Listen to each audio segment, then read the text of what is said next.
got to Fresno. It's about 7:30 a.m. I'm about to pull up on Mr. Sherman, the first watermelon farmer that I met. Now I'm about to go check in on him.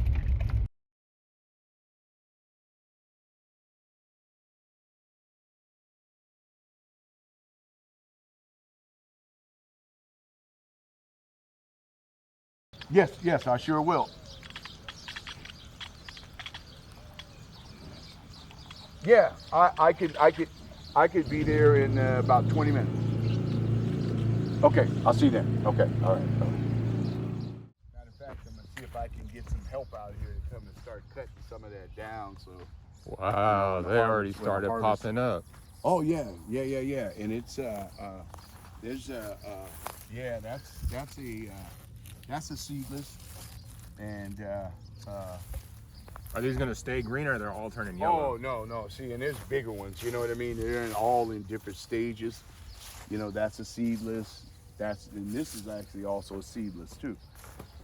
Yellow on the outside, red on the inside. You know, so and they're growing. They're not ripe yet, man. I took a couple of them and cut, but it's you know, the weather when it's cooling down and stuff. This is these have seeds. Oh, that's right, and because they're like the pollinator for exactly. Yes, and these right here are yellow on the inside. These are the yellow seedless. Wow, what are they called? Buttercup, yellow buttercup. Wow, man, yeah. So watermelon season, I've been seeing the stores are starting to get them now. Mm-hmm. You know what I mean? Like, it's for us here. It's gonna be a little bit, you know, another week or so, you know, with those cool temperatures, you know, for a week or so like that, you know, just slows everything down, you know. I mean, it grows smooth and everything, but to really get that good sugar, you need that high and low temperature where it's like 95 and then 60 at night, and with that, you know, comes the sugars that get into the melons and stuff. So, you know, we need to warm. We need to eat, you know.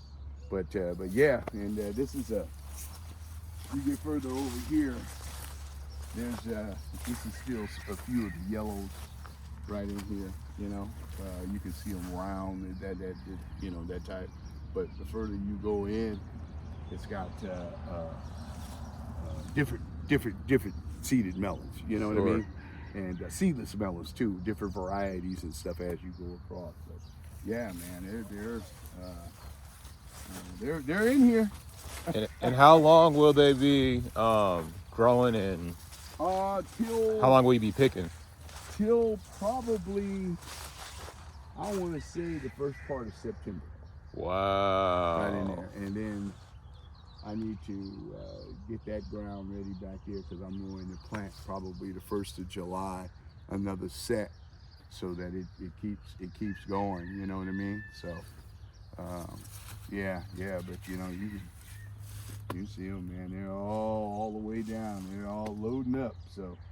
Okay. Yeah. What is the what does it say? What does the work look like for the field now?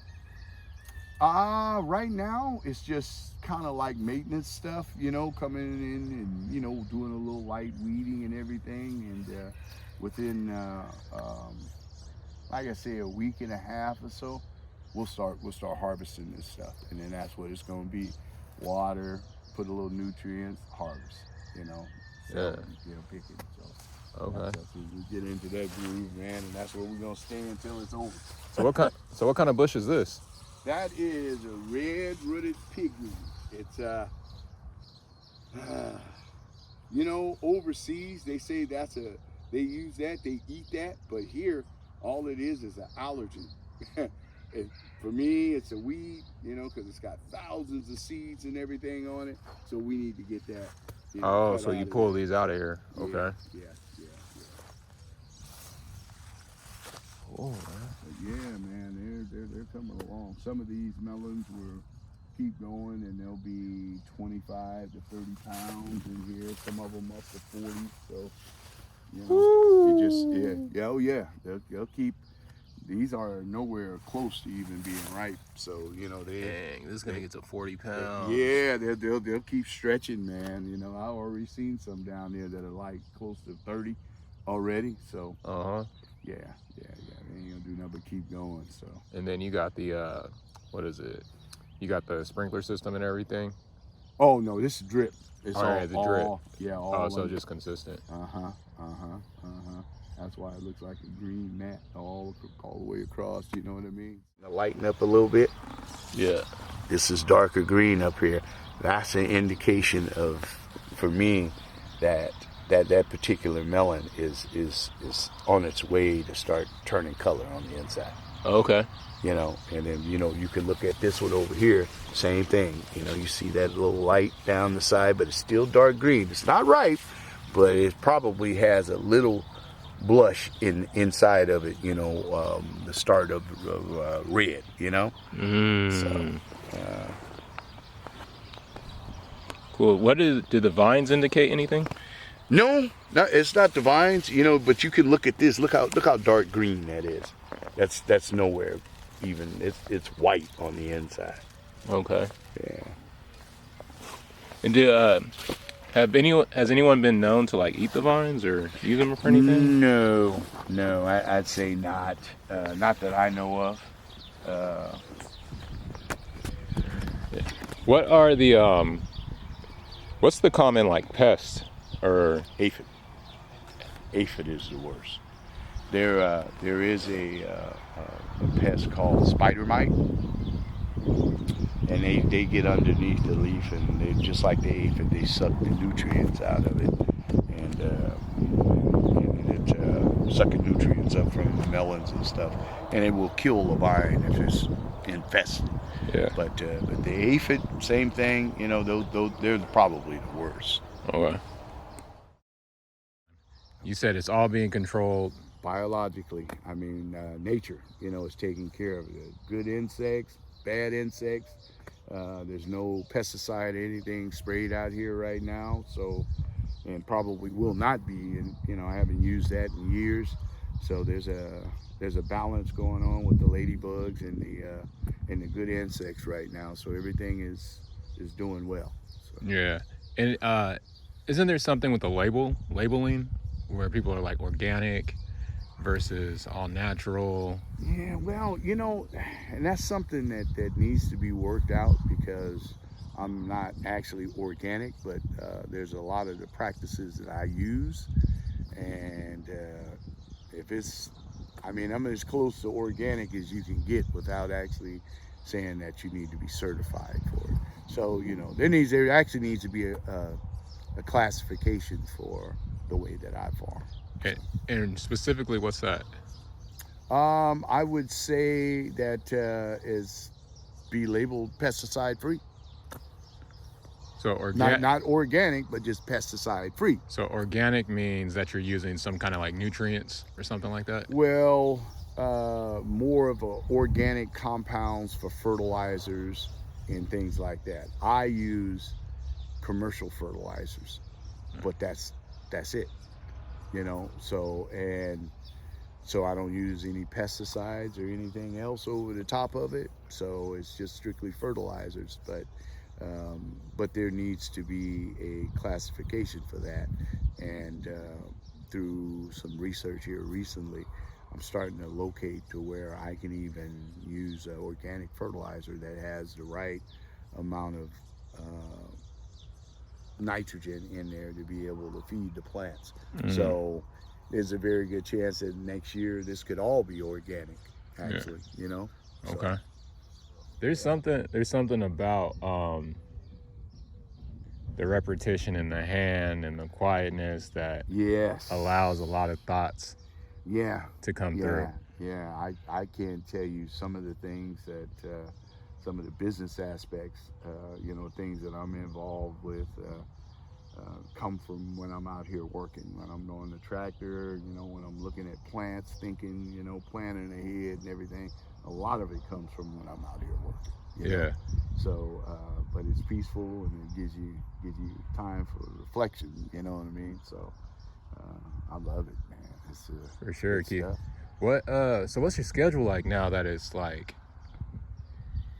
It is like where are you at with it right now? I am 5 o'clock in the morning till probably 7:30 in the evening time. So Every day until every day I got different locations, and I've got work at the fruit stand going on, trying to finish up some construction, the kitchen, and everything. Oh, that's right. And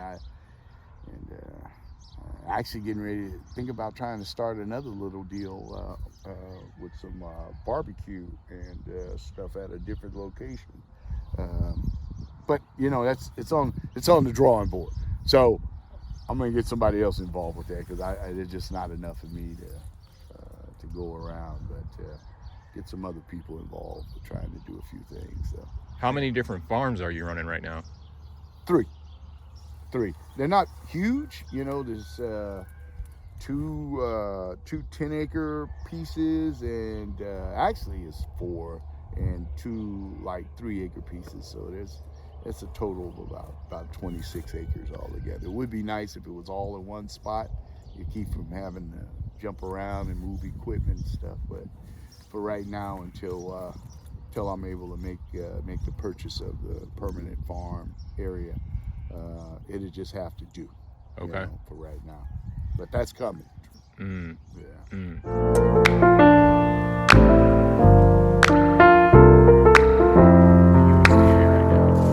And the black farming community, you know? It's better than what it used to be, but there's still a lot of things that can really be improved big time. You know, the information. I just had somebody show me a model of how to be able to put together a list of grants and stuff and things that were available, the way that they would situate them, you know. But a lot of times there are things going on that we don't find out about until the last minute, you know. And right. It's hard to shuffle your feet and be able to access a lot of that stuff, you know, whether it's land or, you know, things that are available for irrigation stuff or whatever the situation is. All the resources. Yeah, all the resources, but it, you know, it could be a lot better, you know. But trying to get the word out to the actual farmers, you find out through conversation with the other farmers, hey, have you heard about this? No, I didn't hear about that. And then that's the way it happened, you know. For some reason or another, we need to figure out a way to be able to get that information to everybody so they can make decisions, you know. Yeah. And so do you see yourself more independent and not necessarily relying on them, but you know, like what aspect do they play in your success or in, you know what I mean, like your business operations? Well, you know, right now there's a grant for the refrigeration, you know, and that could be kind of key to what I'm doing, but you know, that's something that's still in the works. But a lot of what I do it's independent, you know. I mean, it's you know, not being able to access the right amount of funds for what it is that you're doing. So, you know, having to dig into your own equity in your own property that you own to be able to, you know, push forward some of the ideas and the dreams that you have, you know. You know, saving, you know, money and reinvesting it into yourself, you know. So that's a lot of what I've had to do. You know, it hasn't come from loans. Mm-hmm. I mean, because, you know, when you believe in something and you know that you can, you know, that you can do it, you know, so, you know, it's about, you know, hey, following that and, you know, just being able to access and use your own resources, you know, if you're lucky enough to have it. But if you don't have that, it's tough, you know. It's real tough, you know. Oh yeah, because it is interesting. I've been you know, seeing a lot of YouTube videos and just documentaries and stuff about, you know, a lot of the discrimination that's taking place and farmers having to you know, essentially losing their land and their legacies. Yep. And it comes off as discouraging, yet I still see there's a push for maybe they're new farmers Yes. or whatever, getting into it. And Yeah. so I'm kind of just surveying the perspectives. Yes. Yes. Yes. And you know, a lot of what I'm doing, because I knew what I wanted to do, and having working on a full-time job, for years, and just taking your savings and investing it in land and in different other things, and saying, hey, you know what, I'm gonna I'm gonna use those investments to get to where I want to be, because the actual loans and stuff, like you say, from USDA and Yeah. all the you wasn't getting them. The Small Business Administration too. So everything that I'm doing is pretty much my own doing. But um, and I've had to do a lot of things on my own, even with the property that I own, spend a lot of times developing it yourself, doing a lot of work yourself, spending a lot of hours. And, some of what's going on right now with all of that, I'm still doing the same thing, So, yeah, it's tough, it's tough, especially when you see other people.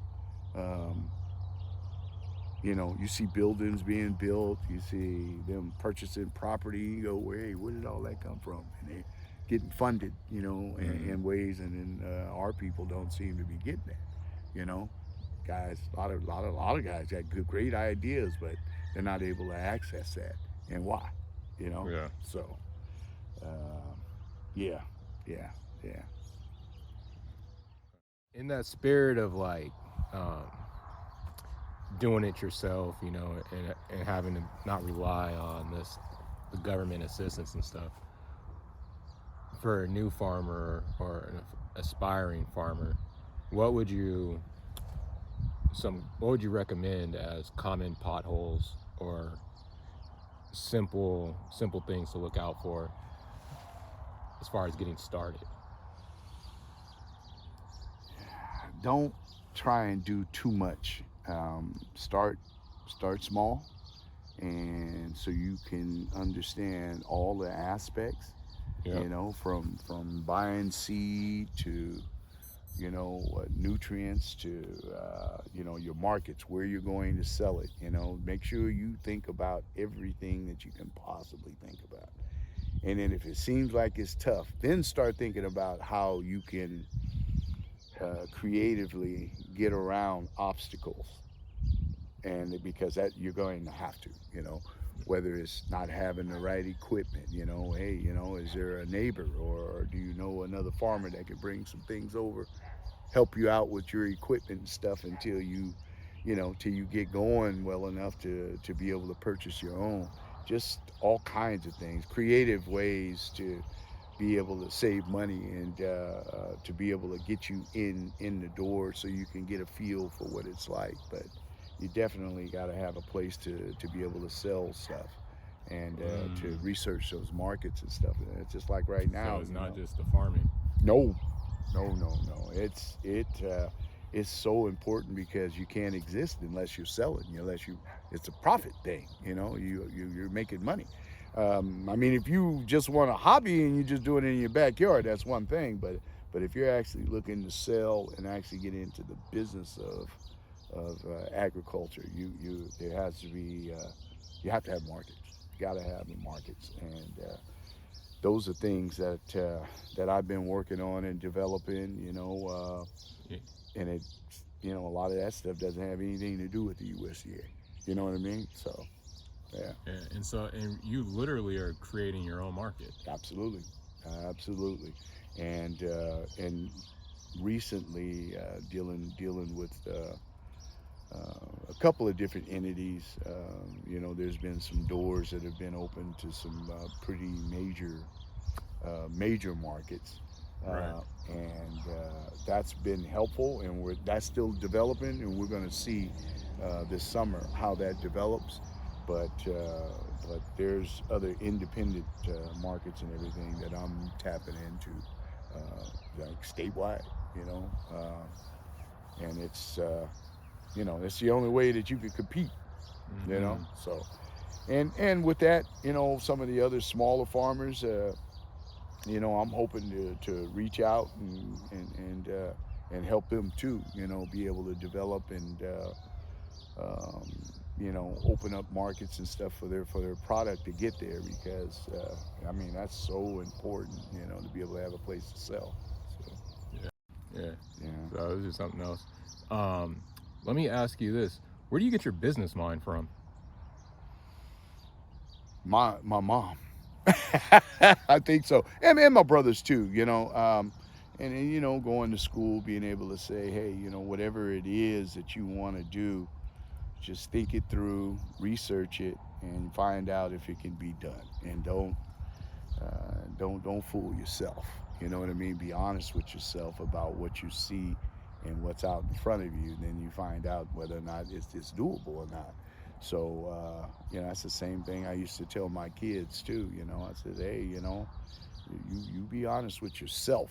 You know, because when in the end, that's who it's going to affect. So, but for me, you know, I look at things and try and vision where the needs are and figure out how to attack that. Mm-hmm. You know, so but most of it comes from my mom and my older brothers. You know, being able to have vision like that and being able to work it out and think about it, think it through. Yeah. Oh yeah. It sounds like, and that just sounds like practical advice. Period. Mm-hmm. Mm-hmm. Mm-hmm. Like Mm-hmm. everything from farming is just a lesson that Oh you can apply yeah. to life. Yes. Yes. Yes. You know, that's hard work in. You know, benefits on the other end. You know what I Yeah. mean? So, but it's wholesome hard work though. You know, because you know, even on the tough days, when you know, when I get home, I'm thinking, I says, well, you know, I can make that better. You know, there's a way. You know, next year or a little further down the line, I'm gonna figure out how to work through that, because there's an answer for that. You Yeah. know what I mean? So, yeah.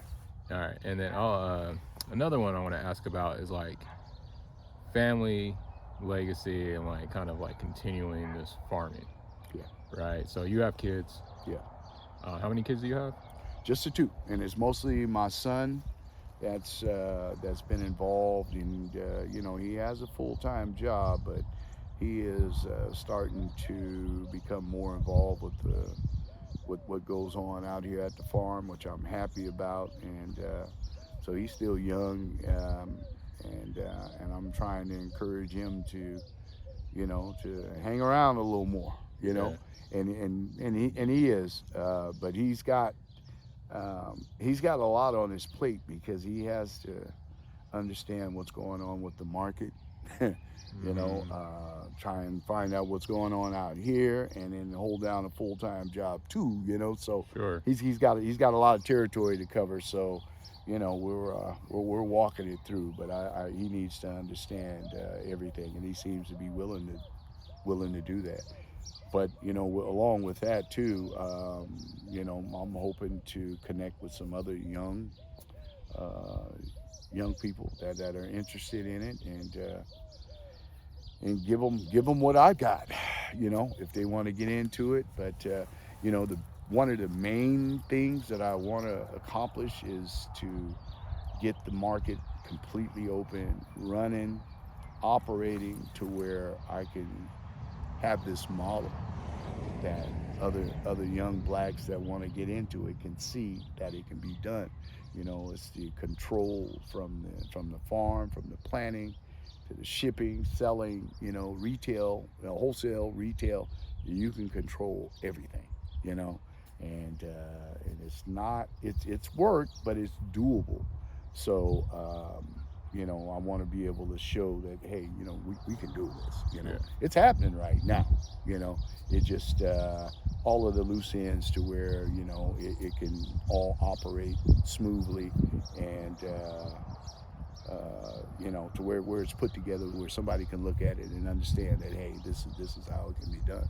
Sure. It's like that school. That Yes. full Yeah. That full program, that full Yep. school to just Yep. come and Yeah, be complete, and it's, that's part of the, the refrigeration, the truck, the transportation, the tractors, the equipment, being able to, everything, down to the retail part of it and how you, display your product, for people to purchase. So yeah. it's everything. It's everything. So. Okay. Tight. Tight.